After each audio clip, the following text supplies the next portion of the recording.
ഈശോ മിശിഹായ്ക്ക് സ്തുതിയായിരിക്കട്ടെ. ഞാൻ മാണിപ്പറമ്പിലച്ചൻ. പാമ്പ്ളാനി പിതാവ് ചതിച്ചു. ചില മെത്രാന്മാരുടെ അഭിപ്രായമാണിത്. ഒരു പട്ടി മാത്രം കുരച്ചോണ്ടിരിക്കുന്നു. എന്തു കാര്യം? ഇത് എന്നെക്കുറിച്ച് ചിലർ ചോദിച്ചതും പറഞ്ഞതുമാണ്. എന്നോട് പലരും ഉന്നയിച്ച ചോദ്യങ്ങൾ, അതിൽ ചില ചോദ്യങ്ങൾക്കുള്ള മറുപടിയാണ് ഞാൻ ഈ വീഡിയോയിൽ നൽകുന്നത്. പലരുടെയും ചോദ്യം ഞാൻ ഒന്നിച്ചിട്ടിരിക്കുകയാണ്. പല ചോദ്യങ്ങളുടെയും ഒരേ സമാന സ്വഭാവമുള്ള ചോദ്യങ്ങൾ ഞാൻ ഒരുമിച്ചിട്ടിരിക്കുക. അപ്പോൾ ഒന്നാമത്തെ ചോദ്യം, മാണിപ്പറമ്പിലച്ചോ, ഇപ്പം എന്തായി? എറണാകുളം അങ്കമാലി അതിരൂപതയിൽ പ്രതിഷേധങ്ങളെല്ലാം ഒതുങ്ങി. അതെല്ലാം പാമ്പ്ളാനി പിതാവ് ഒതുക്കി. അതിന് അദ്ദേഹത്തിന് കഴിവുണ്ട്, സ്വാധീനമുണ്ട്, അധികാരമുണ്ട്. സഭാവിശ്വാസികൾ എന്ന് പറയുന്നവരെല്ലാം നിസ്സംഗരോ നിശബ്ദരോ ആയി. അച്ഛൻ മാത്രം ഇങ്ങനെ കുരച്ചോണ്ടിരിക്കുന്നു. വല്ല കാര്യമുണ്ടോ? അച്ഛനും ഇത് നിന്ന് നിർത്തിക്കോടെ? സമാധാനം ഉണ്ടാകുന്നത് അച്ഛന് സഹിക്കുന്നില്ലേ? ഇതാണ് ഒന്നാമത്തെ ചോദ്യം. ഇതിൽ പല കാര്യങ്ങളുണ്ട്. അപ്പോൾ ഓരോന്നോരോന്നായിട്ട് ഞാൻ മറുപടി പറയാം. ഒന്ന്, സഭാവിശ്വാസികളെല്ലാം നിശബ്ദരായെന്ന വാദത്തോട് എനിക്കത്ര യോജിപ്പില്ല. തക്ക സമയത്ത് കർത്താവ് തനിക്ക് വേണ്ടി ഉള്ളവരെ, തനിക്ക് വേണ്ടി പ്രവർത്തിക്കുന്നവരെ ഉയർത്തും. എനിക്കതിൽ യാതൊരു സംശയവുമില്ല. ഇപ്പൊ ഇങ്ങനെ നിസ്സംഗരായി നിശബ്ദരായി ആരുമൊന്നും ചെയ്യുന്നില്ല എന്നൊക്കെ വിചാരിച്ചിരിക്കുന്നുണ്ടാകാം. ഈ ജനങ്ങൾ നിശബ്ദരാകുമ്പോൾ ഇല്ലേ, നിങ്ങൾ കർത്താവിന്റെ എതിരാളികൾ ദേവാലയത്തിൽ വെച്ച് ചോദിച്ചു, ഈ കുട്ടികളൊക്കെ നിനക്ക് വേണ്ടി ആർത്തു വിളിക്കുന്ന നീ കാണുന്നില്ലേ?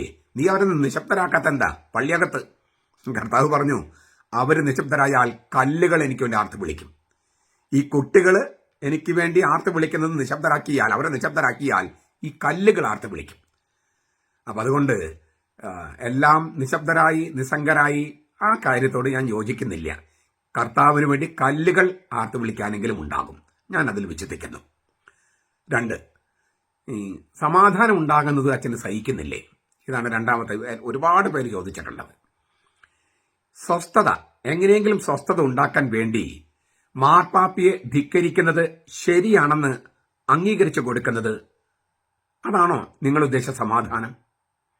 സ്വസ്ഥത ഉണ്ടാകാൻ വേണ്ടി, എറണാകുളം അങ്കമാലി അതിരൂപയിൽ സ്വസ്ഥത ഉണ്ടാകാൻ വേണ്ടി മാർപ്പാപ്പയെ ധിക്കരിക്കുന്നത് ശരിയാണെന്ന് അംഗീകരിച്ചു കൊടുക്കുക, അതാണോ നിങ്ങൾ ഉദ്ദേശിച്ച സമാധാനം? അങ്ങനെയാണെങ്കിൽ ആ സമാധാനത്തോട് എനിക്ക് ഒട്ടും യോജിപ്പില്ല. അതല്ല സമാധാനം. സമാധാനം ഉണ്ടാകാൻ വേണ്ടിയായിരുന്നെങ്കിൽ മാർട്ടിൻ ലൂതർ പറഞ്ഞ സംഗതിയോട് മാർപ്പാപ്പ അങ്ങ് സമ്മതിച്ചു കൊടുത്താൽ ഇങ്ങനെ സഭ നെടുകെ പിളരുമായിരുന്നോ? പ്രോട്ടസ്റ്റന്റ് സഭ, കത്തോലിക്ക സഭ എന്ന് പറഞ്ഞ് ഈ മാർട്ടിൻ ലൂതർ പറഞ്ഞ കാര്യങ്ങൾ അങ്ങ് അംഗീകരിച്ചു കൊടുത്തിരുന്നെങ്കിൽ സഭ പിളരില്ലായിരുന്നല്ലോ, സമാധാനം ഉണ്ടാകുമായിരുന്നില്ലേ?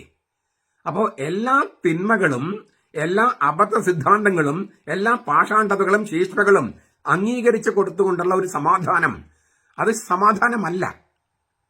നീതിയെ നിഷേധിച്ചുകൊണ്ട് സമാധാനം ഉണ്ടാക്കാൻ കഴിയില്ല. പിന്നെ സ്നേഹം എന്തെന്ന് നിങ്ങൾക്ക് എത്ര പേർക്കറിയാം? ഞാൻ വെല്ലുവിളിക്കുന്നു. എന്താണ് സ്നേഹം? സ്നേഹത്തിന്റെ 4 നീർച്ചാലുകൾ എന്ന് പറഞ്ഞ ഒരു പുസ്തകം എഴുതിയിട്ടുണ്ട് ഇംഗ്ലീഷിൽ, 4 സ്ട്രീംസ് ഓഫ് ലവ്. സ്നേഹം എന്താണെന്ന് ഞാൻ അവിടെ നിർവചിച്ചിട്ടുണ്ട്. സംശയം ഉണ്ടെങ്കിൽ ഇനി ഞാൻ പറഞ്ഞത് വിശ്വസിക്കണ്ട.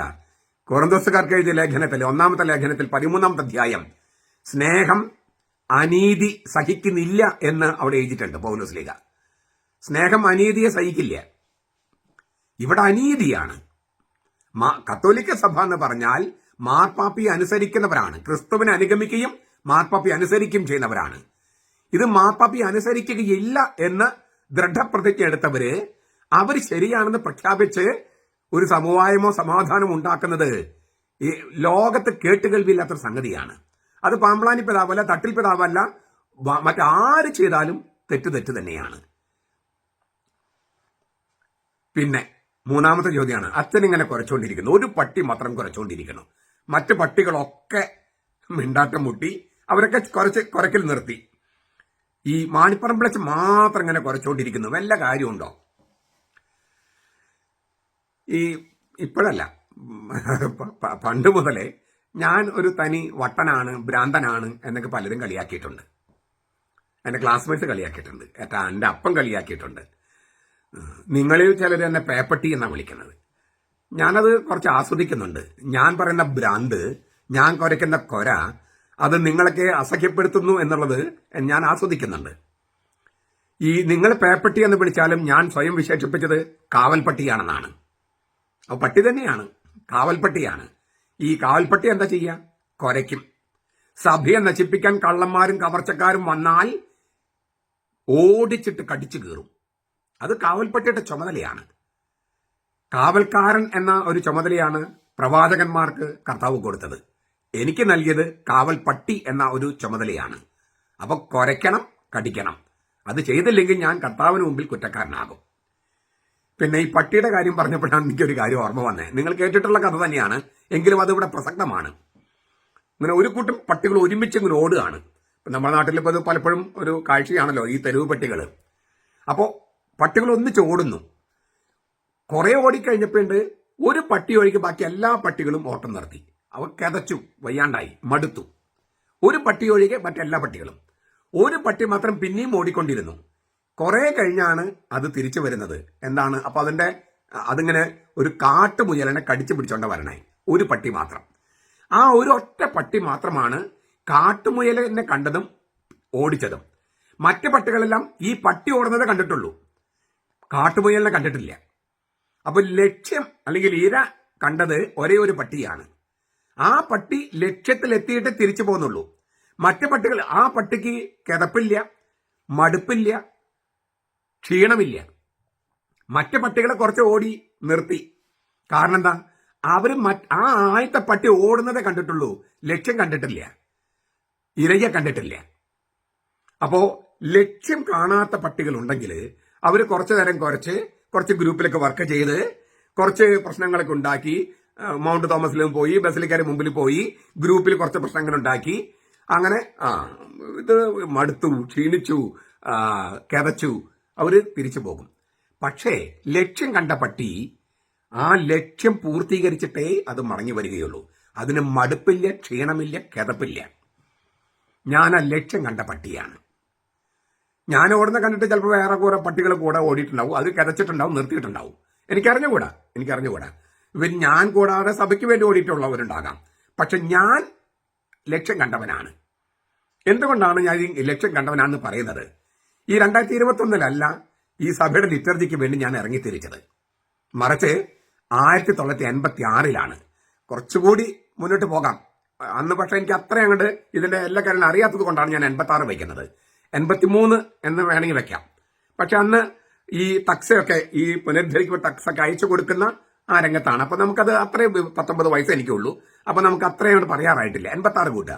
86 ജോൺ പോൾ രണ്ടാമൻ മാർപ്പാപ്പ ഈ കുർബാന കോട്ടയത്ത്, ഞാൻ മാർപ്പാപ്പ 2 വർഷം 2 സ്ഥലത്ത് കാണാൻ പോയി. എന്റെ കൂടെ ഇടുക്കി രൂപതയിലത്തെ ജോസ് മാറാട്ടിലച്ഛനുണ്ടായിരുന്നു. ഞങ്ങൾ തൃശ്ശൂർ മാർപ്പാപ്പ കാണാൻ പോയി. അത് കഴിഞ്ഞിട്ട് കോട്ടയത്തും പോയി. കോട്ടയത്താണ് ഈ കുർബാന, അതായത് പൂർണ്ണമായും ദൈവോന്മുഖ കുർബാന ചൊല്ലിക്കൊണ്ട് ഈ കുർബാന പൂർത്തിയാക്കിയത്.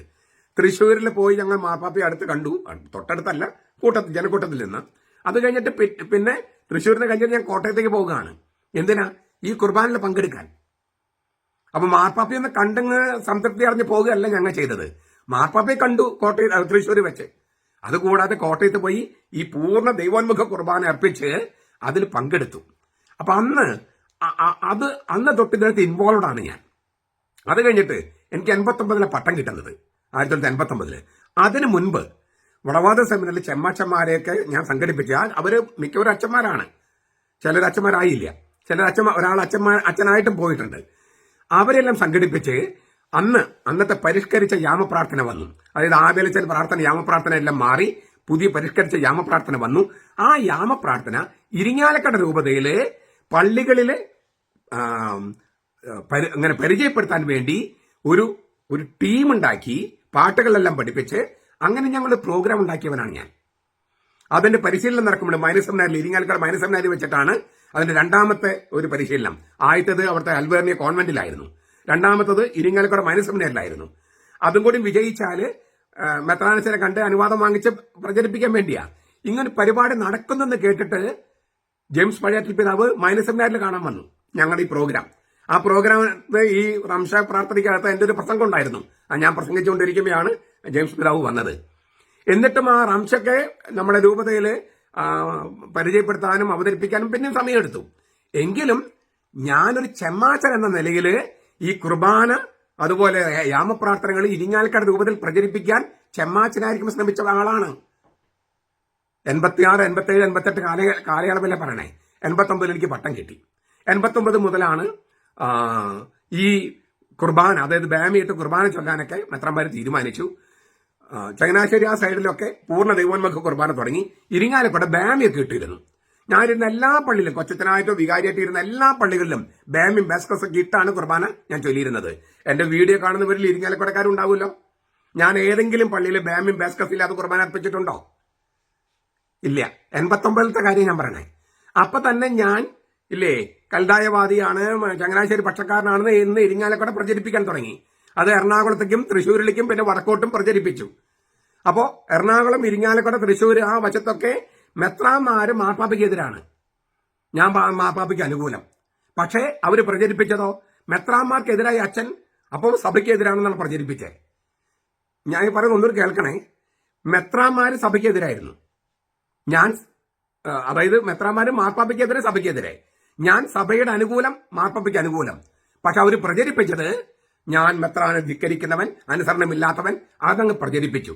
വടക്കും തെക്കും പ്രചരിപ്പിച്ചു. അങ്ങനെ മാർപ്പാപ്പി അനുസരിക്കണം, സഭയെ അനുസരിക്കണം എന്ന് പറഞ്ഞ് ഞാൻ ധിക്കാരിയും, മാർപ്പാപ്പി അനുസരിക്കാത്തവരും സഭയെ അനുസരിക്കാത്തവരും നല്ല പിള്ളകളുമായി മാറി. ഇതാണ് ഞാൻ പട്ടം കിട്ടിയിട്ടുള്ള ആ അവസ്ഥ, അപ്പോഴത്തെ ഒരു അവസ്ഥ എന്ന് വെച്ചാൽ അതുകൊണ്ടുണ്ടായ, നിങ്ങൾ ഇരിങ്ങാലക്കുട രൂപത്തിലെ ഏകദേശം എന്റെ പ്രായത്തിലുള്ളവരോട് ചോദിച്ചാൽ അറിയാം അവര് എനിക്ക് അനുകൂലമായിട്ട് പറയാൻ വേണ്ടി പറയല്ല, എന്തുമാത്രം ഞാൻ പീഡിപ്പിക്കപ്പെട്ടിട്ടുണ്ട് എന്ന കാര്യത്തിന് നിങ്ങൾ പറഞ്ഞ വിശ്വസിക്കില്ല. എന്റെ അമ്മ എന്നെ വിളിച്ചിരുന്നത് സൺ ഓഫ് സഫറിംഗ് എന്നാണ്, സഹനത്തിന്റെ മകൻ എന്നാണ്. വാസ്തവത്തിൽ എനിക്ക് അങ്ങനെ ഒരിക്കലും തോന്നിയിട്ടില്ല, സഹനമാണെന്ന് എനിക്ക് തോന്നിയിട്ടില്ല. കാരണം ഞാനൊരു പോരാട്ടമാണ്. ഇന്ത്യയുടെ അതിർത്തി സംരക്ഷിക്കാൻ വേണ്ടി പോയിരിക്കുന്ന പട്ടാളക്കാർക്ക് അവര് ഒരു വെടിയേറ്റ് മരിച്ചാൽ പോലും, അല്ലെങ്കിൽ കാല് മുറിവേറ്റാലും അതൊന്നും സഹനമായിട്ടല്ല, ഒരു അഭിമാനമായിട്ടാണ്. എന്റെ രാജ്യത്തെ, എന്റെ ജനങ്ങളെ സംരക്ഷിക്കാൻ വേണ്ടി അഭിമാനമായിട്ട് അവർ വരണേ. അങ്ങനെ ഒരു അഭിമാനമാണ് എനിക്ക് തോന്നിയിരിക്കുന്നത്. ഒരു ചോക്ലേറ്റ് കഴിക്കുന്ന ലാഘവത്തോടെയാണ് ഞാൻ ക്ലേശങ്ങളെയും സഹനങ്ങളെയും ഈ എതിർപ്പുകളെയും ഒക്കെ ഞാൻ കണ്ടിട്ടുള്ളത്. അന്നും ഇന്നും അത് ആസ്വദിക്കുകയാണ് ഞാൻ. കാരണം ഞാൻ ഒരു ലക്ഷ്യം കണ്ടിട്ടാണ് ഈ ഓടുന്നതും കുറയ്ക്കുന്നതും. അതുകൊണ്ട് എനിക്കൊരു സങ്കടമോ നിരാശയോ ഇല്ല, തീർന്നില്ല. ഈ ഞാൻ പല സ്ഥലത്തും ബാമി ഉണ്ടാക്കി, അത് കഴിഞ്ഞിട്ട് കുറച്ച് കഴിഞ്ഞപ്പോഴേക്കും ഏതച്ഛനാണ് ഞാൻ പറയുന്നില്ല, എനിക്കറിയാം അച്ഛൻ ആരാണ്. ആ അച്ഛന്റെ നേതൃത്വത്തിൽ പിതാവിനോട് പറയാതെ തന്നെ ബാമ എടുത്ത് മാറ്റി, ബാസ്കസ് എടുത്ത് മാറ്റി. പുള്ളി ആൾക്കാരോട് പറഞ്ഞു, നീ പിതാവിനോടും പറയേണ്ട കാര്യമില്ല, നമുക്ക് എടുത്തു മാറ്റുക. ഏതാനും മാസങ്ങൾ കഴിഞ്ഞപ്പോൾ മിക്ക പള്ളികളിലും ബാമയും ബാസ്കസൊക്കെ മാറ്റപ്പെട്ടു. പക്ഷെ ഞാൻ അപ്പോഴും ബാമയും ബാസ്കസിന്റെ കുർബാന ചൊല്ലിയിട്ടുള്ളൂ. ഞാനിരുന്ന പള്ളികളിൽ ഞാൻ ആദ്യം പഠിപ്പിച്ചത് ലിറ്റർജിയെ കുറിച്ചാണ്. ലിറ്റർജി പക്ഷെ ബൈബിളിന്റെ അടിസ്ഥാനത്തിലാണ്. എന്നെ ബൈബിൾ ഫാദർ എന്നെ വിളിച്ചുകൊണ്ടിരുന്നത്. ബൈബിൾ ഫാദർ, ബൈബിളിന്റെ അടിസ്ഥാനത്തിൽ ലിറ്റർജി, അതാണ് എന്റെ എല്ലാ പള്ളികളിലും അങ്ങനെയാണ്. ഈ പല പള്ളികളിലും എന്റെ 2 കുർബാന കാണാൻ ആൾക്കാർ വരുമായിരുന്നു. ആദ്യത്തെ കുർബാനയ്ക്ക് ഒരു പാനും പെൻസിലും ഒക്കെ കൊണ്ടുവന്ന്, പേപ്പറൊക്കെ കൊണ്ടുവന്ന് ഇങ്ങനെ കുറിക്കും. ഞാനങ്ങനെ സ്പീഡിൽ പറഞ്ഞു പോകുകയാണല്ലോ. രണ്ടാമത്തെ കുർബാനയ്ക്ക് വരുന്നതെന്നറിയോ, അവർ രാവിലെ എഴുതിയത് പലയിടത്തും ഗ്യാപ്പ് ഉണ്ട്, അതൊക്കെ ഒന്ന് ഫില്ല് ചെയ്യാൻ. ഒരേ പ്രസംഗമാണ്, ഞാൻ അങ്ങനെ പുതിയ കാര്യങ്ങളൊക്കെ പറയുമായിരുന്നു, എങ്കിലും അവർക്ക് കിട്ടുമായിരുന്നു. ഒരു 10-15 പേര് മിക്കവാറും പള്ളികളിൽ രണ്ടാമത്തെ കുർബാനയ്ക്ക്, ഞാൻ ചൊല്ലുന്ന രണ്ടാമത്തെ കുർബാനയ്ക്കും വരുമായിരുന്നു പ്രസംഗം കേൾക്കാൻ വേണ്ടി. അത് കഴിഞ്ഞിട്ട് അവർ പോകും. രാവിലെ ഒരു കുർബാന മുഴുവൻ കുർബാനയും കണ്ടിട്ടുള്ളതാ. ഞാൻ പറഞ്ഞു വന്നത് ലിറ്റർജിയെ കുറിച്ച്. അപ്പൊ എല്ലാ പള്ളികളിലും എനിക്ക് ജനങ്ങൾ എന്റെ കൂടെ സപ്പോർട്ടായിരുന്നു, എല്ലാ പള്ളികളിലും. അങ്ങനെ ഞാൻ മാറിപ്പോയി. എന്റെ പിന്നാലെ ചില അച്ഛന്മാർ വന്ന് ബേമ, അതും ചിലർക്ക് നമ്മൾ വളരെ ഭംഗിയും സുന്ദരമായിട്ട് ഉണ്ടാക്കിയിരിക്കും, മനോഹരമായിട്ട് ഉണ്ടാക്കുന്നത് മാറ്റിവെക്കല്ല, പൊളിച്ചു കളഞ്ഞു. ബേമ, ബേസ്കസ, ഞാനിരുന്ന പള്ളികൾക്ക് അതിനുശേഷം, ഞാൻ വന്നതിന് ശേഷം വന്ന അച്ഛന്മാർ ഇതെല്ലാം പൊളിച്ചു കളഞ്ഞു. എനിക്ക് നിരാശ തോന്നിയിട്ടില്ല. കാരണം എന്താ, അവരറിവില്ലായ്മ കൊണ്ട് ചെയ്യുന്നു. പിതാവേ അവരോട് ക്ഷമിക്കണേ, അവർക്ക് അറിവില്ലാഞ്ഞിട്ടാണ്. അത് കഴിഞ്ഞ് ഇപ്പോ ഈ ഇരിങ്ങാലക്കുട രൂപതയില് മനസ്സോടെയാണെങ്കിലും പൂർണ്ണ തോതിലല്ലെങ്കിലും ഏകീകൃത കുർബാന നടപ്പിലായി. ഈ ബാമ പൊളിച്ചു കളഞ്ഞ ആളുകളും ഇപ്പൊ ബാമയിട്ട് കുർബാന ചെല്ലണം. അപ്പൊ അതില് ബാമ പൊളിച്ചു കളഞ്ഞ പലരുണ്ട്. ഒരച്ഛൻ പറഞ്ഞതാണ്, വൈദികരുടെ മീറ്റിംഗിൽ പറഞ്ഞതാ ഞാൻ പറയണേ. ഇപ്പൊ നമ്മൾ മാണിപ്പറമ്പിലച്ചൻ പറഞ്ഞതുപോലെ കുർബാന ചൊല്ലുന്നു. മാണിപ്പറമ്പിലച്ചൻ പറഞ്ഞതുപോലെ 3 കൂതാശകള് ഈ പ്രാരംഭ കൂതാശകൾ ഒരുമിച്ച് കൊടുക്കുന്നു. ഇതൊക്കെ മാണിപ്പറമ്പിലച്ചൻ ചെയ്യുന്ന പോലെ ഇപ്പം ചെയ്യുന്നു. പിന്നെ എന്തിനാണ് ഇത്ര നാള് മാണിപ്പറമ്പിലച്ചൻ നമ്മൾ എതിർത്തോണ്ടിരുന്നത്? എനിക്ക് തോന്നുന്നു അദ്ദേഹത്തിന് ഒരു പശ്ചാത്താപം ഉണ്ടായിട്ടായിരിക്കണം അദ്ദേഹം പറഞ്ഞത്. കാരണം അദ്ദേഹമാണ് ഒരു ബാമിയും ബാസ്കറ്റും പൊളിച്ചു കളഞ്ഞത്. മാറ്റിവെക്കല്ല, പൊളിച്ചു കളഞ്ഞു. ഇപ്പൊ അദ്ദേഹം തന്നെ പറയാണ്, പിന്നെ എന്തിനാണ് നമ്മൾ മാണിപ്പറമ്പിലച്ചനെ എതിർത്തോണ്ടിരുന്നത്?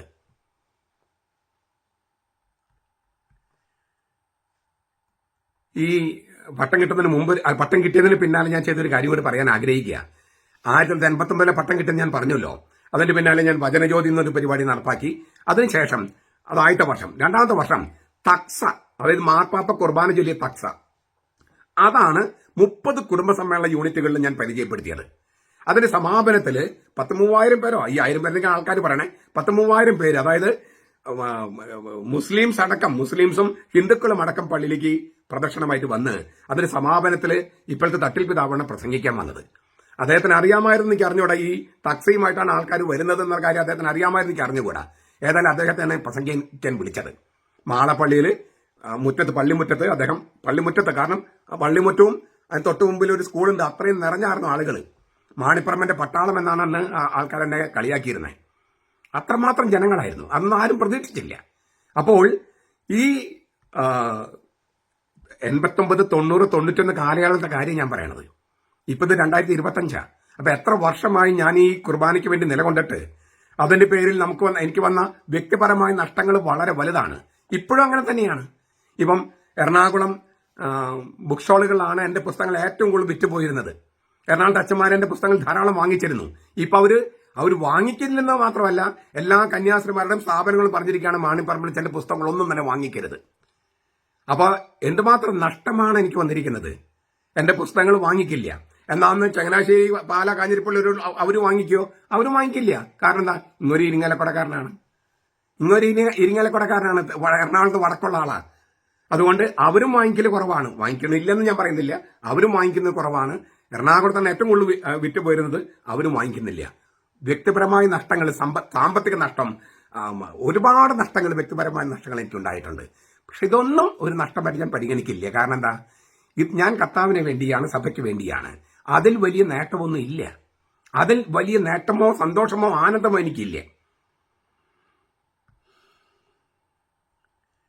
ഈ തക്സയെല്ലാം ഇൻട്രൊഡ്യൂസ് ചെയ്തപ്പോൾ എന്താണ് ഞാൻ കൊടുത്ത സന്ദേശം? എന്താണ്? ഇരിങ്ങാലക്കുട രൂപതയിലും മാർപ്പാപ്പ ഉദ്ഘാടനം ചെയ്ത ഏകീകൃത കുർബാനയാണ് ചൊല്ലേണ്ടത്. ഈ സന്ദേശമാണ്. പക്ഷേ അപ്പോ ഞാൻ ചങ്ങനാശ്ശേരിക്കാരനായി, ചങ്ങനാശ്ശേരി പക്ഷക്കാരനായി, കൽദായവാദിയായി. അപ്പൊ എന്നെ മാറ്റി നിർത്തേണ്ടതും എന്നെ ധിക്കാരിന്ന് അവതരിപ്പിക്കേണ്ടതും ഇരിങ്ങാലക്കുട തൊട്ടുള്ള, എറണാകുളം തൊട്ടുള്ള രൂപതകളുടെ അവരുടെ ഒരു കടമയായിട്ട് അവർ കണക്കാക്കുകയാണ്. അങ്ങനെ ഇപ്പൊ എന്നെക്കുറിച്ച് മോശം ഒരു ചിത്രം സമൂഹ മാധ്യമങ്ങളിലും അച്ഛന്മാരുടെ മുമ്പിലും, മെത്രന്മാരുടെ മുമ്പിലും, കന്യാസ്ത്രീമാരുടെ മുമ്പിലും അവതരിപ്പിച്ചത് അന്നാണ്. അതിങ്ങനെ പ്രചരിപ്പിച്ചുകൊണ്ടിരുന്നു. ഞാൻ ബെർലിനിലും ജർമ്മനിയിലും മറ്റ് പല രാജ്യങ്ങൾ പോയപ്പോഴും അവിടെയൊക്കെ മലയാളികളോടും എന്നെക്കുറിച്ച് മോശമാണ് അവതരിപ്പിച്ചത്. എന്നിട്ടിപ്പോൾ ഞാൻ 10, 14, 15 രാജ്യങ്ങളിൽ ക്ലാസ് എടുക്കാൻ പോവുകയാണ്. അപ്പോൾ ഇവരെന്തൊക്കെ ചെയ്താലും കർത്താവ് എനിക്ക് തരാനുള്ളത് തന്നുകൊണ്ടിരിക്കില്ലേ? കർത്താവ് എനിക്ക് തരുന്ന മഹത്വം അല്ലെങ്കിൽ തേജസ് കർത്താവ് തരില്ലേ? അത് തന്നുകൊണ്ടിരിക്കും. അതുകൊണ്ട് കർത്താവിന്റെ കാര്യങ്ങളിൽ ഇടപെടുക അല്ലെങ്കിൽ വ്യാപൃതരാകുക എന്നതിൽ കവിഞ്ഞ്, അത് നൽകുന്ന ഒരു ആനന്ദത്തിൽ കവിഞ്ഞ് മറ്റൊന്നും ഞാൻ ആഗ്രഹിക്കുന്നില്ല. എന്ന് വിചാരിച്ച് ഞാൻ പുണ്യാളനാണോ വിശുദ്ധനാണെന്നല്ല ഞാൻ പറയുന്നത്. നമ്മുടെ ഒരു കമ്മിറ്റ്മെന്റ് കാര്യം പറയാണ്. ചുരുക്കത്തില് അപ്പോ 86 മുതൽ ഞാൻ ഏർപ്പെട്ട ഒരു സംഗതിയാണ് പറയണേ. 99 മെത്രാന്മാരെല്ലാവരും ഏകീകൃത കുർബാന ചൊല്ലാനായിട്ട് തീരുമാനിച്ചു. 99 പക്ഷേ പകുതിയോളം മെത്രാന്മാര് ഒപ്പിട്ടു, അതിന് വിപരീതം ചെയ്തു. 99 അങ്ങനെ ചെയ്യുന്നത് ശരിയല്ല എന്ന് ഞാൻ എന്റെ മെത്രാനോട് പറഞ്ഞു. 99 അപ്പോ ഇല്ലേ അപ്പോ ഞാൻ അങ്ങനെ ചോദിക്കുന്നത് അവർക്ക് ഇഷ്ടമല്ല. ഇത് അവർ ഒപ്പിട്ട കാര്യം അതിന് വിപരീതം ചെയ്യുക, മാർപ്പാപ്പയ്ക്ക് വിപരീതം ചെയ്യുക, എതിരെ ചെയ്യുക, അത് ശരിയല്ലെന്ന് പറയുന്നത് മെത്രാന്മാർക്ക് ഇഷ്ടമല്ല. അപ്പൊ അതുകൊണ്ട് നമ്മളെ മോശക്കാരായി ചിത്രീകരിച്ചുകൊണ്ടിരുന്നു. 99 തീരുമാനിച്ച കാര്യം വീണ്ടും 2021 നടപ്പാക്കാൻ തീരുമാനിച്ചു. നടപ്പായി. 34 രൂപ നടപ്പായി. സ്വാഭാവികമായിട്ടും മെത്രാന്മാർക്ക് എന്നോടൊരു ചോദ്യം ചോദിക്കാം. താൻ പറഞ്ഞിട്ടാണോ 99 ഞങ്ങൾ തീരുമാനിച്ചത്? താൻ പറഞ്ഞിട്ടാണോ 2020 ഞങ്ങൾ നടപ്പാക്കിയത്? അല്ല, തീർച്ചയായിട്ടും അല്ല. പക്ഷേ എന്റെ പോരാട്ടം അവിടെ ഉണ്ടായിരുന്നു. 1. 2, 99 നിങ്ങൾ തീരുമാനിച്ചിട്ടും നിങ്ങൾ നടപ്പാക്കിയില്ലല്ലോ. ഇല്ല അല്ലെ? 99 തീരുമാനിച്ചു, നിങ്ങൾ തീരുമാനിച്ചു, പക്ഷെ നടപ്പാക്കിയോ? ഇല്ല. അപ്പോ ഞങ്ങളുടെ പോരാട്ടം പശ്ചാത്തലത്തിലുണ്ട്. പ്രത്യക്ഷത്തിൽ നിങ്ങൾ കണ്ടിട്ടുണ്ടാവില്ല, ഇരിങ്ങാലക്കുട കണ്ടിട്ടുണ്ട്, മറ്റൊരു സ്ഥലത്ത് കണ്ടിട്ടുണ്ടാവില്ല. അപ്പൊ പോരാട്ടങ്ങൾ ഞങ്ങൾ നടത്തിക്കൊണ്ടിരുന്നു, അത് കർത്താവ് കണ്ടു. അപ്പൊ നിങ്ങൾ തീരുമാനിച്ചത് കൊണ്ട് മാത്രമല്ലല്ലോ തീരുമാനം നടപ്പായത്. ദൈവത്തിന്റെ ഒരു പദ്ധതി ഉണ്ട് അവിടെ. ആ പദ്ധതിയിൽ ഞങ്ങൾക്ക് വലിയ സ്ഥാനമുണ്ട്. ഈ കഴിഞ്ഞ ദിവസം 4 ദിവസം മുമ്പ് ഒരു മെത്രാൻ എനിക്ക് കത്തെഴുതി. അതിനകത്ത് ചുരുക്കം വാക്കുകളേ ഉള്ളൂ. അച്ഛന്റെയും ഞങ്ങളുടെയും പോരാട്ടം വിജയിക്കുക തന്നെ ചെയ്യും. അതാണ് വാക്ക്. അച്ഛന്റെയും ഞങ്ങളുടെയും പോരാട്ടം. അച്ഛന്റെ പോരാട്ടം എന്നിട്ട് ബ്രാക്കറ്റിലാണ് ഇട്ടിരിക്കുന്നത് ഞങ്ങളുടെയും. അച്ഛന്റെ പോരാട്ടം ബ്രാക്കറ്റില് ഞങ്ങളുടെയും വിജയിക്കുക തന്നെ ചെയ്യും. ഒരു മെത്രാനാണിത് എനിക്ക് എഴുതിയിരിക്കുന്നത്. 4 ദിവസമായിട്ടുള്ള ഈ കത്ത് എഴുതിയിട്ട്. എന്റെ വീഡിയോ ചില മെത്രാന്മാരും കാണുന്നുണ്ടാവുമല്ലോ. അപ്പൊ ഏത് മെത്രാനാ എഴുതുന്നത്? ആ മെത്രാനെങ്കിലും അറിയില്ലോ. അപ്പൊ ഇത് എന്റെ കൂടെ മെത്രാന്മാരുണ്ട് എന്നുള്ള തെളിവല്ലേ ഇത്? അപ്പൊ ഞാൻ ഈ കുറയ്ക്കുന്നത്, സഭയ്ക്ക് വേണ്ടി കുറയ്ക്കുന്നതിൽ മെത്രാന്മാരും കൂടി പങ്കുണ്ട് എന്നുള്ളതല്ലേ? അപ്പോൾ എന്റെ കൂടെ മെത്രാന്മാരുണ്ട് എന്നല്ല പറയാനല്ല ഞാൻ ആഗ്രഹിക്കുന്നത്. മെത്രാന്മാരുടെ കൂടെ ഞാനുണ്ടെന്നാണ്. എല്ലാ മെത്രാന്മാരും സഭയെ വഞ്ചിക്കാനും ഒറ്റക്കൊടുക്കാനും നിൽക്കുന്നവരല്ല. നല്ലവരായ മെത്രാന്മാരുണ്ട്. ആ മെത്രാന്മാരുടെ കൂടെയാണ് ഞാൻ. അപ്പൊ എന്റെ കുറയ്ക്കല് ഞാൻ മാത്രം കുറച്ചുകൊണ്ടിരിക്കുകയല്ല. ഞാൻ ആവർത്തിക്കുക, 4 ദിവസം മുമ്പ് കിട്ടിയ ഒരു മെസ്സേജാണ് ഞാൻ നിങ്ങളോട് പറഞ്ഞത്. അച്ഛന്റെ ബ്രാക്കറ്റിൽ ഞങ്ങളുടെ പോരാട്ടം വിജയിക്കുക തന്നെ ചെയ്യുമെന്ന് മെത്രാനാണ് എന്നെ എഴുതി അറിയിച്ചത്. അപ്പോ ഞാൻ ഈ കുറയ്ക്കുന്നതിന് മെത്രാന്മാരുടെ ഒരു പിന്തുണയുണ്ട്, അല്ലെങ്കിൽ ഞാൻ മെത്രാന്മാർക്ക് വേണ്ടിയാണ് കുറയ്ക്കുന്നത് എന്ന് ചില മെത്രാന്മാരെങ്കിലും അംഗീകരിച്ചിരിക്കുന്നു. അപ്പൊ ഞാൻ ഈ കുറയ്ക്കലും പറ്റിയാൽ ഓടിച്ചിട്ട് കടിക്കലും തുടരും. അത് കർത്താവിന്റെ കാവൽപ്പട്ടി ആയതുകൊണ്ടാണ്. അടുത്ത ചോദ്യം. മെത്രാന്മാര് സിറിൽ വാസില്, പൗരത്വ തിരുസംഘത്തിന്റെ അധ്യക്ഷൻ കർദിനാൾ ഗുഗലോത്തി എന്നിവരുമായി ചർച്ച ചെയ്തിട്ടാണ് സമവായ മാർഗരേഖ പാമ്പ്ളാനി പിതാവ് ഇറക്കിയതെന്ന് അതിൽ എഴുതിയിട്ടുണ്ടല്ലോ. അപ്പോൾ എങ്ങനെയാണ് മെത്രാന്മാർ പോരാട്ടം തുടരുന്നുവെന്ന് പറയാൻ കഴിയുക? അതാണ് രണ്ടാമത്തെ ചോദ്യം. ഈ ചോദ്യത്തിൽ പല കാര്യങ്ങൾ അടങ്ങിയിട്ടുണ്ട്. 1, മാർപ്പാപ്പയുടെ തീരുമാനത്തിന് വിരുദ്ധമായി തീരുമാനമെടുക്കാൻ സിറിൽ വാസിൽ പിതാവോ ഗുഗലോത്തി പിതാവോ നമ്മുടെ മെത്രാന്മാർ ആരെങ്കിലും അനുവാദം നൽകിയിട്ടുണ്ടെങ്കിൽ അവർക്കെതിരെ നാം വത്തിക്കാനിൽ കേസ് കൊടുക്കണം. മാർപ്പാപ്പയ്ക്കെതിരെ തീരുമാനമെടുക്കാൻ സിറിൽ വാസിൽ പിതാവും ഗുഗലോത്തി പിതാവും പിന്നെ നമ്മുടെ മെത്രാന്മാരും സമ്മതിച്ചിട്ടുണ്ടെങ്കിൽ അവർക്കെതിരെ, മാർപ്പാപ്പയ്ക്കെതിരെ തീരുമാനമെടുക്കാൻ ഇവർ സമ്മതിച്ചാൽ അവർക്കെതിരെ നമ്മൾ കേസ് കൊടുക്കണ്ടേ? മറിച്ചാണെന്ന് വിചാരിക്കുക, അവരൊന്നും അവന് അനുവാദം കൊടുത്തിട്ടില്ലെങ്കിൽ, ഒരു പുകമറ സൃഷ്ടിച്ചിട്ടാണ് ഈ സമവായ മാർഗരേഖ ഉണ്ടാക്കിയതെങ്കിൽ വത്തിക്കാൻ അല്പം താമസിച്ചാണെങ്കിലും നടപടികൾ എടുക്കില്ലേ? എടുക്കും. പിന്നെ സമവായ മാർഗരേഖ, അതാണ് നിങ്ങൾ പറഞ്ഞ വാക്ക്, സമവായ മാർഗരേഖ. എന്താണത്? അത് മുഴുവൻ വൈരുദ്ധ്യങ്ങളാണ്. മുഴുവൻ, തുടക്കം മുതൽ അവസാനം വരെ വൈരുദ്ധ്യങ്ങളാണ്. അതിനേക്കാളേറെ തിന്മയുമായുള്ള കരാറുകളാണ്. ഈ സമവായ മാർഗരേഖ എന്ന് പറയുന്നത് തിന്മയുമായുള്ള ഒരു ഉടമ്പടിയാണ്, തിന്മയുമായുള്ള ഒരു മാർഗരേഖയാണ്, ഒരു കരാറാണ്. എന്നിട്ട് എന്ത് സംഭവിച്ചു? 328 പള്ളികളാണ് എറണാകുളം അങ്കമാലി അതിരൂപതയിലുള്ളത്. അതിൽ 200ഓളം പള്ളികളിൽ ഈ സമവായ മാർഗരേഖയിൽ പറയുന്ന ഏകീകൃത കുർബാന ചൊല്ലുന്നില്ല. 328ൽ 200 പള്ളികളിൽ ഈ ഏകീകൃത കുർബാന ചൊല്ലുന്നേയില്ല. രാവിലെ 5:30ക്കും 10:30ക്കും ഇടയിലോ ഉച്ച കഴിഞ്ഞ് 3:30ക്കും 6:30ക്കും ഇടയിലോ എന്ന് സമവായ മാർഗരേഖയിൽ എഴുതിയിട്ടുണ്ടെങ്കിലും 328ൽ 200ഓളം പള്ളികളിൽ ഈ ഏകീകൃത കുർബാന ചൊല്ലുന്നേയില്ല. ഞാൻ എന്താണ് ഈ സമവായ മാർഗരേഖ ഇറങ്ങി അന്ന് പറഞ്ഞത്? അന്നത്തെ കൂരിയായെ മാറ്റാൻ വേണ്ടിയുള്ള അടവാണിത്. കൂരിയായെ മാറ്റി പുതിയ കൂരിയ വന്നു. 328ൽ 200ഓളം പള്ളികളിൽ ഈ ഏകീകൃത കുർബാന ചൊല്ലുന്നേയില്ല. അപ്പൊ ഈ സമവായ മാർഗരേഖ വിജയമാണോ പരാജയമാണോ? പരാജയമാണ്, പാടെ പരാജയം. എന്തുകൊണ്ടാണ് ഈ കൂരിയായി പ്രശ്നമായിരുന്നത്? ഈ വിമത വൈദികരും അൽമായ മുന്നേറ്റക്കാരും ചേർന്ന് നടത്തുന്ന പണത്തിന്റെ അഴിമതി അത് മറച്ചു വെക്കാൻ വേണ്ടിയാണ് കൂരിയായി മാറ്റണമെന്ന് പറഞ്ഞത്. അത് മറച്ചു വെക്കാൻ വേണ്ടിയാണ് ഇപ്പോഴും ഇല്ലാത്തൊരു ഭൂമി കുംഭകോണ കേസ് ഇപ്പോഴും ഇന്നത്തെ TV ചർച്ചയിൽ പോലും മുന്നേറ്റക്കാരൻ പറഞ്ഞുകൊണ്ടിരിക്കുന്നത്. മെത്രാന്മാർക്കെതിരെയാണ് അങ്ങോര് പറഞ്ഞുകൊണ്ടിരിക്കുന്നത്. അങ്ങോരെ ഒന്ന് നിലയ്ക്ക് നിർത്താൻ ഉള്ള ധാർമ്മിക ശക്തി മെത്രാന്മാർക്ക് ഇല്ലാത്തത് എന്തുകൊണ്ടെന്ന് എനിക്ക് ആലോചിച്ചിട്ട് ഇതുവരെയും പിടിത്തം കിട്ടിയിട്ടില്ല. കത്തോലിക്ക സഭയെ മൊത്തത്തിൽ നാറ്റിക്കുകയാണ് ആ മനുഷ്യൻ. കയറിയിരുന്നിട്ട് ഭൂമി കുംഭകോണം, ക്വാറി, മറ്റത് മറിച്ച് എന്നൊക്കെ പറയുന്നു. എല്ലാ മെത്രാന്മാരും അഴിമതിക്കാരാന്ന് പറയണു. അങ്ങനെയുള്ള ഒരാളുമായിട്ട് പാമ്പ്ളാനി പിതാവ് ഒത്തുതീർപ്പിലെത്തുന്നു. എന്നിട്ട് അദ്ദേഹം തന്നെ പാമ്പ്ളാനി പിതാവിനെതിരെ മാധ്യമങ്ങളിലൂടെയും ചാനൽ ചർച്ചയിലും സംസാരിക്കുന്നു. ഇതെല്ലാം കണ്ടിട്ടും കേട്ടിട്ടും എല്ലാവരും മിണ്ടാതിരിക്കുന്നു, പ്രത്യേകിച്ച് മെത്രാന്മാര്. അപ്പോ ഇല്ലാത്ത ഭൂമി കുംഭകോണം ഇപ്പോഴും പറഞ്ഞുകൊണ്ട് സഭയെ നാട്ടിക്കുന്ന എന്തിനാ? ഈ മുന്നേറ്റക്കാരും വിമത വൈദികരും ചേർന്ന് ഇത് സഭാകോടതി കണ്ടെത്തിയ കാര്യം ഞാൻ പറയണ കേട്ടോ. ഞാൻ തെളിവില്ലാണ്ട് വായുവിലിട്ട് ഇങ്ങനെ മുഷ്ടിച്ചുവിട്ടല്ല, ഞാൻ നിഴൽക്കുത്ത് നടത്തുകയല്ല. സഭാകോടതി പണം കട്ടെടുക്കുന്നു. ലൂട്ടിംഗ് മണി എന്ന വാക്ക ഉപയോഗിച്ചിരിക്കുന്നേ. പണം കട്ടെടുക്കുന്നു, അപഹരിക്കുന്നു. അങ്ങനെ പണം അപഹരിക്കുന്ന ആളുകളെയാണ് പാമ്പ്ളാനി പിതാവ് സംരക്ഷിക്കണേ. അതിനർത്ഥം പാമ്പ്ളാനി പിതാവ് അനീതി ചെയ്യുന്നുവെന്നാണ്, അങ്ങൊരു കുറ്റക്കാരനാണെന്നാണ്. കുറ്റക്കാരനെന്ന് സഭാകോടതി വിധിച്ചിട്ടുണ്ട്. അങ്ങനെയുള്ള ഒരാളെ മെത്രാന്മാരെല്ലാവരും കൂടി സപ്പോർട്ട് ചെയ്യുന്നെങ്കിൽ ആ മെത്രാന്മാർക്ക് വേണ്ടിയാണ് നരകം. പാമ്പ്ളാനി പിതാവ് എന്ന് പറഞ്ഞ കുറ്റക്കാരെന്ന് സഭാകോടതി വിധിച്ച ഒരാളെ തട്ടിൽ പിതാവിനെയും കുറ്റക്കാരൻ വിധിച്ചിട്ടുണ്ട്. അവരെ സപ്പോർട്ട് ചെയ്യാനാണ് ഈ മെത്രാൻ സിനഡിൽ മെത്രാന്മാർ തയ്യാറാകുന്നതെങ്കിൽ അവർക്ക് വേണ്ടിയാണ് അഗ്നി നരകം. തീ കെടാത്ത അഗ്നി നരകം അവർക്ക് വേണ്ടിയാണെന്നാണ് കർത്താവ് പറഞ്ഞിട്ടുണ്ടാവുക.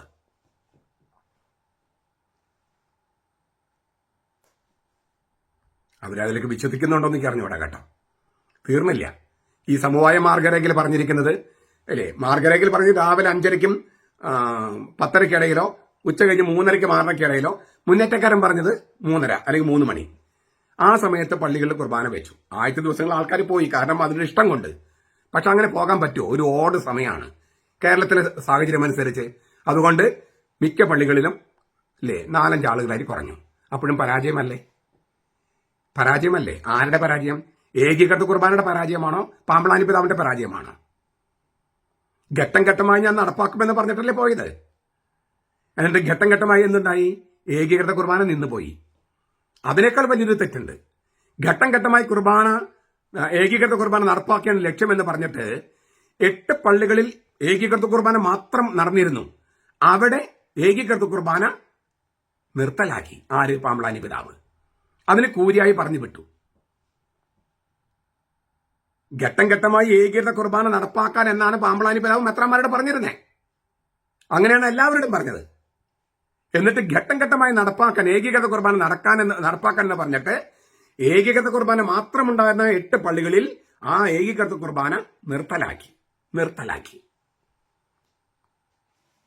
ഇതേക്കുറിച്ച് മെത്രാന്മാരോട് ചോദിച്ചപ്പോൾ മെത്രാന്മാര് പറഞ്ഞെന്നിട്ടറിയോ? ഞങ്ങളെ കബളിപ്പിക്കുകയായിരുന്നു. മെത്രാന്മാര് പറഞ്ഞ വാക്കാൻ ഞാൻ പറഞ്ഞു, ഞങ്ങളെ കബളിപ്പിക്കുകയായിരുന്നു. ഈ പാമ്പ്ളാനി പിതാവിന്റെ കുതന്ത്രങ്ങൾ തിരിച്ചറിയാൻ ആർക്കാണ് കഴിയാത്തത്? മെത്രാന്മാർക്ക് കഴിയുന്നില്ലെങ്കിൽ അവരുടെ ഈ ബുദ്ധിപരമായ ലെവൽ പരിശോധിക്കണം, IQ ലെവൽ പരിശോധിക്കണം. ലോകത്തെ സകലർക്കും മനസ്സിലാകുന്ന കാര്യം മെത്രാന്മാർക്ക് മനസ്സിലാകുന്നില്ലെങ്കിൽ അവരുടെ IQ പരിശോധിക്കണം. പക്ഷെ കുറച്ചു പേര് പറഞ്ഞു തങ്ങൾ കബളിപ്പിക്കപ്പെടുകയായിരുന്നു, ചതിക്കപ്പെടുകയായിരുന്നു. കബളിപ്പിക്കപ്പെടുകയായിരുന്നു. പാമ്പ്ളാനി പിതാവ് തങ്ങൾ ചതിക്കുകയായിരുന്നു എന്ന മെത്രാന്മാർ ഇപ്പൊ സമ്മതിച്ചത് മെത്രാൻ സിനഡിൽ പറയുമോ എന്ന് എനിക്കറിയില്ല. മെത്രാൻ സിനഡിൽ അവരെന്താണ് ചെയ്യണമെന്ന കാര്യം എനിക്കറിയില്ല. പക്ഷേ ഇപ്പോൾ മെത്രാന്മാർ പറയുന്നത് തങ്ങൾ കബളിപ്പിക്കപ്പെടുകയായിരുന്നു, ചതിക്കപ്പെടുകയായിരുന്നു എന്നാണ്. അടുത്ത ചോദ്യം. കഴിഞ്ഞ ദിവസം ഒരു വീഡിയോയിൽ ഓരോ ഇടവകിലും 10 പേരെ ഉറപ്പാക്കുക എന്ന് അച്ഛൻ പറയുണ്ടായി. അപ്പൊ സഭയുടെ കൂടെ ഓരോ ഇടവകിലും 10 പേരേ ഉള്ളൂ? അല്ല, നിങ്ങളെ വീഡിയോ കണ്ടിട്ടില്ല, അതാണ് ചോദ്യം. 95% ആളുകളും സഭയുടെ കൂടെയാണ്. എന്നാൽ അവരെ നയിക്കാനായിട്ട് വികാരിമാരില്ല, മെത്രാന്മാരില്ല. അങ്ങനെ നിൽക്കുമ്പോൾ ഈ വികാരി അച്ഛനെതിരെ, മെത്രാന്മാർക്കെതിരെ നിലകൊള്ളാൻ ഈ കത്തോലിക്ക സഭയിൽ അങ്ങനെ ശീലിച്ചിട്ടില്ല. അങ്ങനെ പരിശീലനം കൊടുത്തിട്ടില്ല. ഇത്ര വർഷമായിട്ടില്ല. വികാരിച്ചും പറഞ്ഞ അനുസരിക്കുക, മെത്രാൻസും പറഞ്ഞ അനുസരിക്കുക, അങ്ങനെ പഠിച്ചിരിക്കുന്നത്.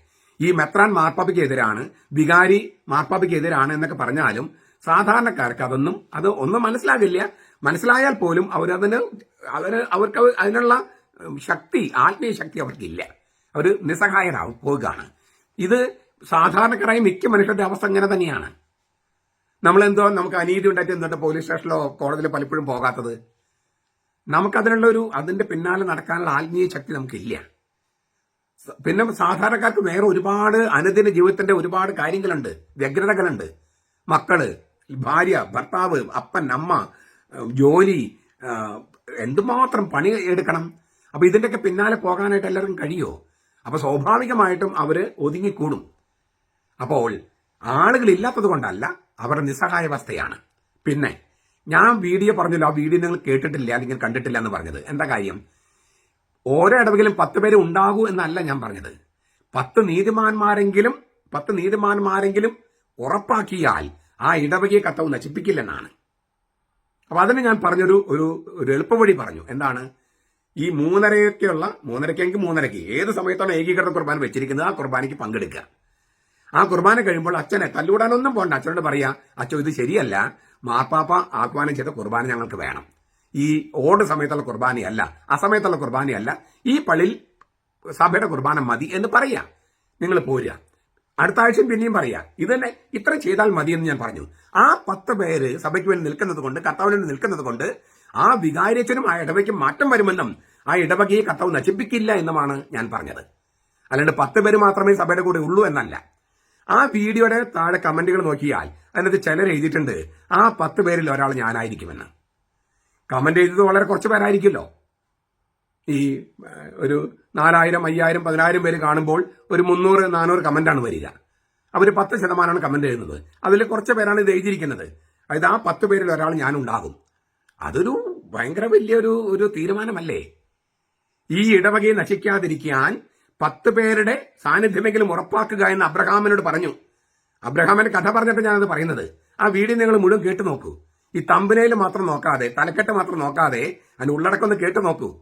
അപ്പൊ നിങ്ങൾക്ക് ഓരോ ദിവസത്തേക്കും വേണ്ട ആത്മീയ ആഹാരം അതിനകത്ത് കിട്ടും. ആത്മീയമായിട്ടുള്ള വചനയാത്ര കൂടിയാണ് എൻ്റെ വീഡിയോസ്. അത് നിങ്ങൾക്ക് കിട്ടും. അപ്പോൾ ഞാൻ പറഞ്ഞതിനർത്ഥം നിങ്ങൾക്ക് മനസ്സിലായെന്ന് വിചാരിക്കണം. പിന്നെ അടുത്ത ചോദ്യമാണ്. ആ വീഡിയോയിൽ ഈ ദൈവത്തെ ഭയപ്പെടാത്ത ഒരു ന്യായാധിപന്റെ മുഖത്ത് വിധവ അടിക്കുമെന്നും അങ്ങ് പറഞ്ഞു. ഈ വിധവ ന്യായാധിപന് മുഖത്ത് അടിക്കുമെന്ന് ബൈബിളിൽ ഇല്ലല്ലോ. ബൈബിളിൽ ഇല്ലാത്ത കാര്യമല്ലേ അച്ഛൻ പറഞ്ഞത്? അങ്ങനെ അച്ഛൻ ചെയ്യുന്നത് ശരിയാണോ? അച്ഛന്റെ നിലപാടുകൾ ന്യായീകരിക്കാൻ അച്ഛൻ ഇങ്ങനെ ഉണ്ടാക്കി പറയുന്നത്, വചനം ഉണ്ടാക്കി പറയുന്നത് ശരിയാണോ? നിങ്ങൾക്ക് POC ബൈബിളായിരിക്കും നിങ്ങൾ വായിച്ചിട്ടുണ്ടാകുക അല്ലേ? POC Bible. നമ്മുടെ നാട്ടിൽ സത്യവേദ പുസ്തകം എന്ന് പറഞ്ഞൊരു പുസ്തകമുണ്ട്, പ്രൊട്ടസ്റ്റന്റുകാരുടെ ബൈബിള്.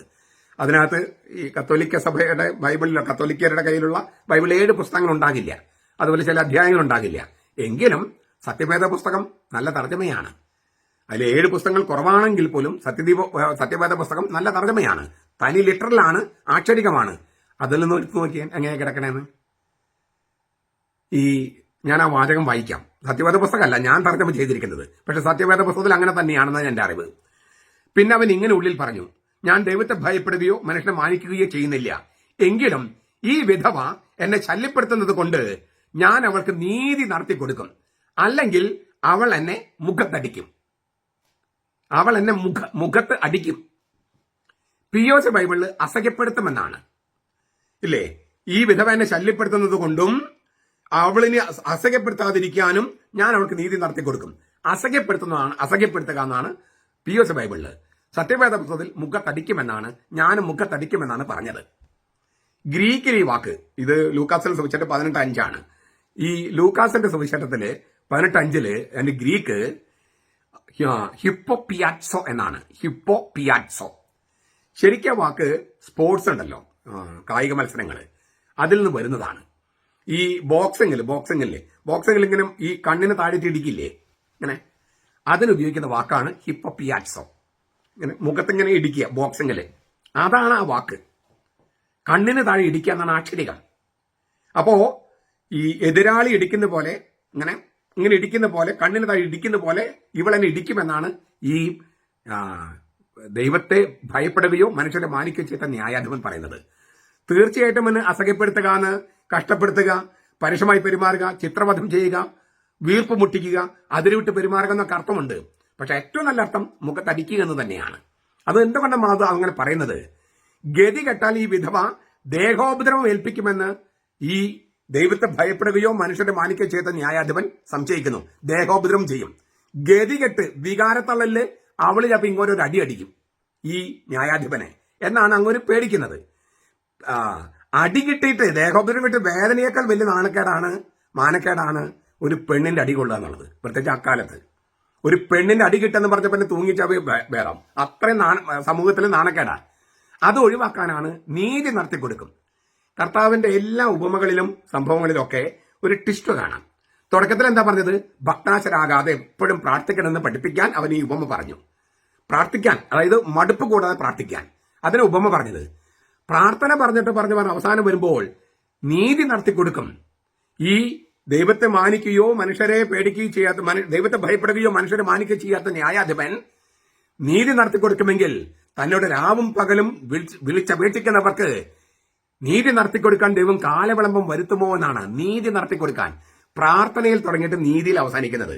അപ്പൊ പ്രാർത്ഥന എന്തിനു വേണ്ടിയാണ്? നീതിക്ക് വേണ്ടിയാണ്. നീതി നടത്തി കിട്ടിയില്ലെങ്കിൽ ഈ വിധവ ആ ന്യായാധിപന്റെ മുഖത്തടിക്കുമെന്നാണ്.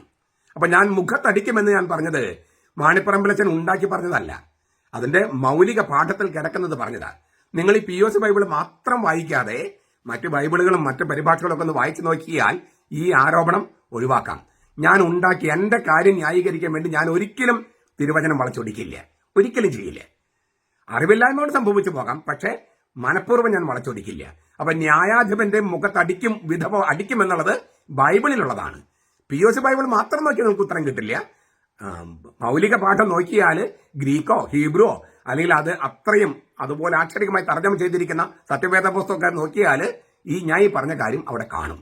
അതുകൊണ്ട് ഈ ബൈബിൾ ഇല്ലാത്ത കാര്യം ഞാൻ ഉണ്ടാക്കി പറഞ്ഞു എന്ന് പറയരുത്. ന്യായാധിപന്റെ മുഖത്തടിക്കുമെന്ന് തന്നെയാണ്, വിധവ ന്യായാധിപന്റെ മുഖത്തടിക്കുമെന്ന് തന്നെയാണ് ബൈബിളിലുള്ളത്. അത് എറണാകുളത്ത് സംഭവിക്കാം.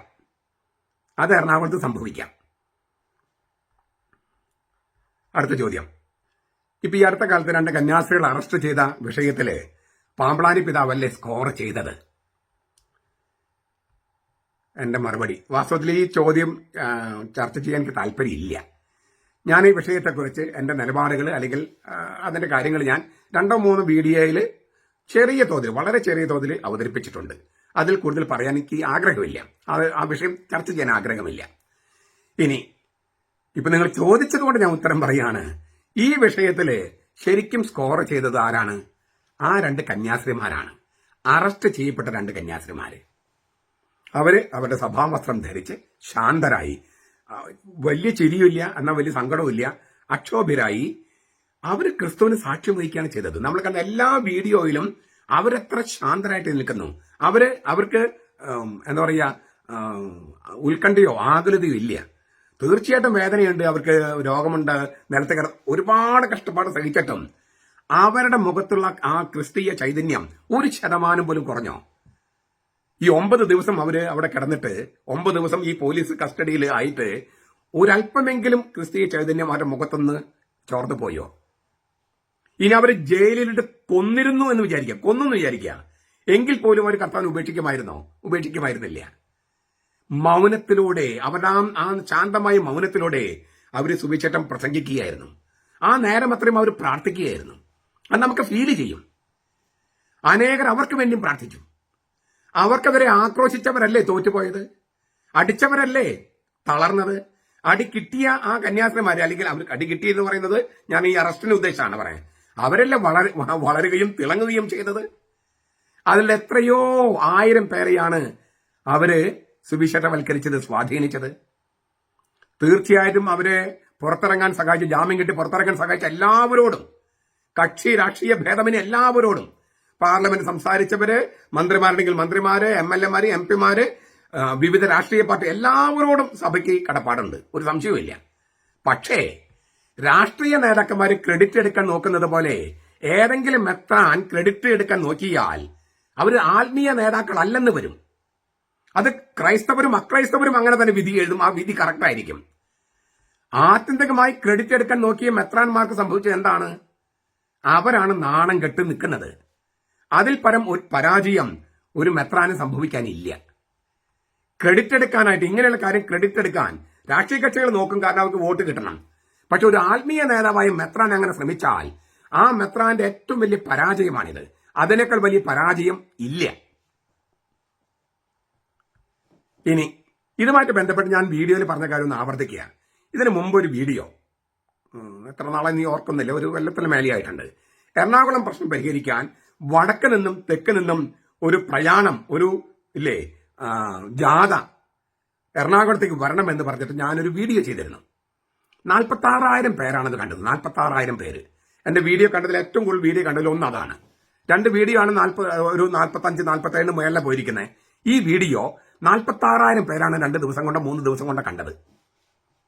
46,000 പേര്, ഏതാണ്ട് 1,00,000 പേര്. എന്ന് വെച്ചാൽ സുറിയാനി കത്തോലിക്ക സഭയുടെ ജനങ്ങളുടെ താല്പര്യമായിരുന്നു അത്. ഇപ്പൊ ഈ 2 കന്യാസ്ത്രീകൾക്ക് വേണ്ടി നമ്മൾ രംഗത്തിറങ്ങി, അത് വളരെ മഹത്തായ കാര്യം.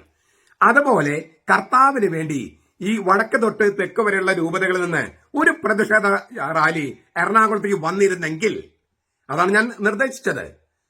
ഈ പ്രശ്നം എത്രയോ പണ്ട് പരിഹരിക്കപ്പെട്ടില്ലേ. 9 ദിവസം എടുത്തു കന്യാസ്ത്രീമാർക്ക് ജാമ്യം കിട്ടാൻ. ഇനിയും കുറെ മുന്നോട്ട് പോകേണ്ടി വരും FIR റദ്ദാക്കാൻ. നമുക്ക് ഈ എറണാകുളത്തെ പ്രശ്നം പരിഹരിക്കാൻ വടക്ക് നിന്നും തെക്ക് നിന്നും ഒരു എല്ലാ രൂപതകളും സംഘടിച്ചിട്ട് ഒരു പ്രതിഷേധ റാലി എറണാകുളത്തേക്ക് വന്നിരുന്നെങ്കിൽ ആ പ്രശ്നം പണ്ടേക്ക് പരിഹരിക്കപ്പെടുമായിരുന്നില്ലേ. അപ്പൊ ഞാൻ ചോദിച്ച ചോദ്യം ഇതാണ്. ഈ 2 കന്യാസ്ത്രീമാർക്ക് നമ്മൾ വലിയ വില കൊടുത്തിട്ടുണ്ട്, അത് നല്ലത് തന്നെ. അവരെക്കാൾ വില കുറഞ്ഞ ആളാണോ നമ്മുടെ കർത്താവ് ശോമിക്കുക? അവരെക്കാൾ വില കുറഞ്ഞതാണോ വിശുദ്ധ കുർബാന? ഈ ചോദ്യത്തിന് നമ്മുടെ മെത്രാന്മാർ ഉത്തരം തരണം. പന്തലിതാൻ എന്ത് ചെയ്യും? ഞാനൊന്നും ചെയ്യില്ല, കർത്താവ് ചെയ്തോളൂ.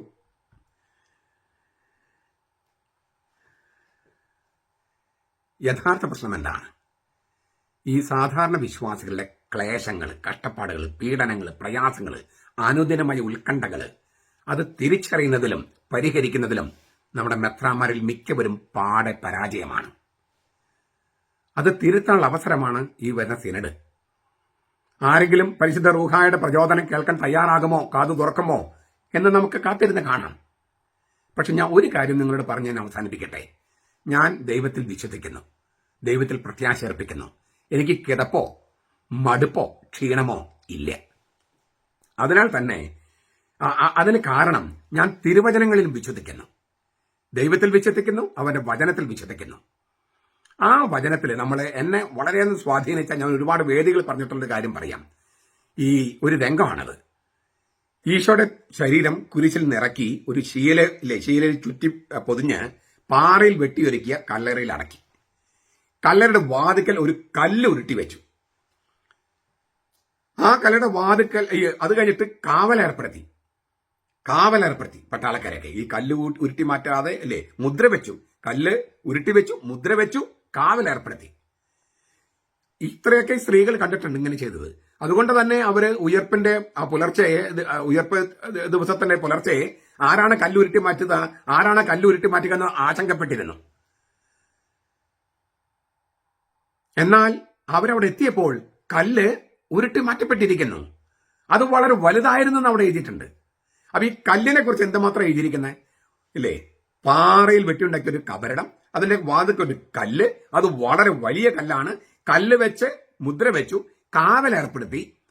ആ കല്ല് ആരെടുത്ത് മാറ്റുമെന്ന് സ്ത്രീകൾക്ക് ശങ്കയുണ്ടായി. അത് പേടിച്ചവർക്ക് അറിയാൻ പാടില്ല.